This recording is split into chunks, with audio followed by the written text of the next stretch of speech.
আসসালামু আলাইকুম। তো আজকে আমাদের গাছের বয়স হচ্ছে 41 দিন। তো 41 দিন বয়সে আমরা আসলে কি কি কাজ করে থাকি সেটা আজকে আপনাদের সাথে শেয়ার করব। প্রথমত আপনারা দেখতে পাচ্ছেন আমি কোদাল নিয়ে দাঁড়িয়ে রয়েছি। এটা আপনারা বলতে পারেন ভাই কোদাল নিয়ে কেন দাঁড়িয়ে আছেন। আর একটা হচ্ছে আপনি গর্তের ভিতরে দাঁড়িয়ে আছি। এটাও আপনারা অনেকে প্রশ্ন করতে পারতেছেন যে আমরা গর্তের ভিতরে দাঁড়িয়ে এটা কিসের জন্য আপনাদেরকে ভিডিও শেয়ার করতেছি।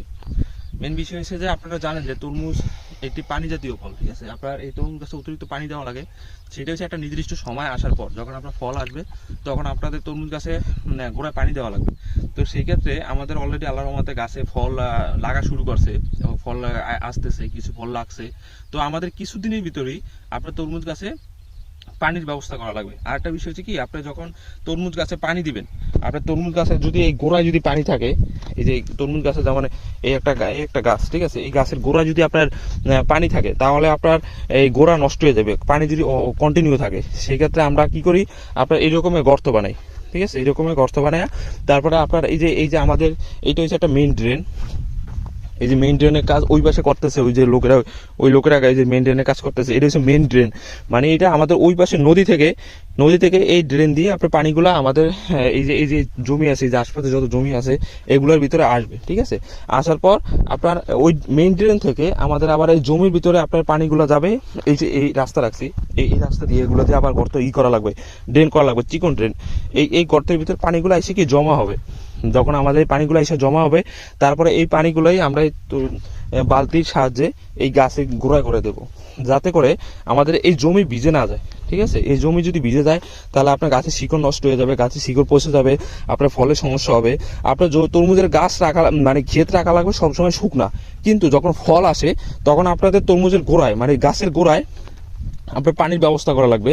সেটা অতিরিক্ত না, অতিরিক্ত যদি পানি আপনার গাছের গোড়া জমে থাকে তাহলে দেখা যাবে গাছের শিকড় নষ্ট হয়ে যায়, তারপর আরও অনেক অনেক সমস্যা হতে পারে। সেই জন্য আমরা আপনার এই ড্রেনগুলো আমরা করে থাকি আপনার, যাতে করে এই সমস্যাগুলো আমাদের না পড়তে হয়। কারণ এই সমস্যাগুলো পড়লে আপনার দেখা যাবে যে পরে অনেক ঝামেলা হতে পারে, আপনার তরমুজ নষ্ট হয়ে যেতে পারে, তরমুজের আর কি আপনার পচে যেতে পারে। তো সেই ক্ষেত্রে আমাদের এই কাজগুলো আমরা করতেছি, এগুলো যাতে আপনার খেতে অতিরিক্ত পানি জমে না থাকে। তো আপনারা চেষ্টা করবেন যাতে আপনাদের খেতে পানি জমে না থাকে। আপনারা যদি সাপোজ আপনার যদি ইরিদান করতাম তাহলে আপনার ডালা পানি দিয়ে দেয়, ঠিক আছে, আপনার জমি সব ভিজা থাকে। কিন্তু আমাদের যে তরমুজ গাছের জমি দেখতে পাচ্ছেন আপনি, এগুলো সব শুকনা, এগুলো কোনো ভিজা না। এগুলো যদি আপনার ভিজা থাকে তাহলে আপনার এই সমস্যাগুলো হবে। তো এতক্ষণ আপনাদেরকে আমি বোঝানোর চেষ্টা করছি যে আসলে আমরা তরমুজ গাছে সঠিকভাবে পানির সেচ কিভাবে দেয়, ঠিক আছে। এটা হচ্ছে একটা সঠিক নিয়মে পানি দেওয়ার সিস্টেম। তো আপনারা এই সিস্টেম ফলো করবেন। আর আপনারা যারা আমাদের এই ভিডিও দেখেন কন্টিনিউ, তারা হয়তো বা জানেন যে আমরা আসলে কিভাবে কি করে থাকি। আপনারা যদি আমাদের এই সিস্টেম যদি আপনারা ইনশাল্লাহ করতে পারেন তাহলে আপনাদের ফল অনেক ভালো হবে, আমাদের এই জায়গার মতন ফল অনেক বড় হবে।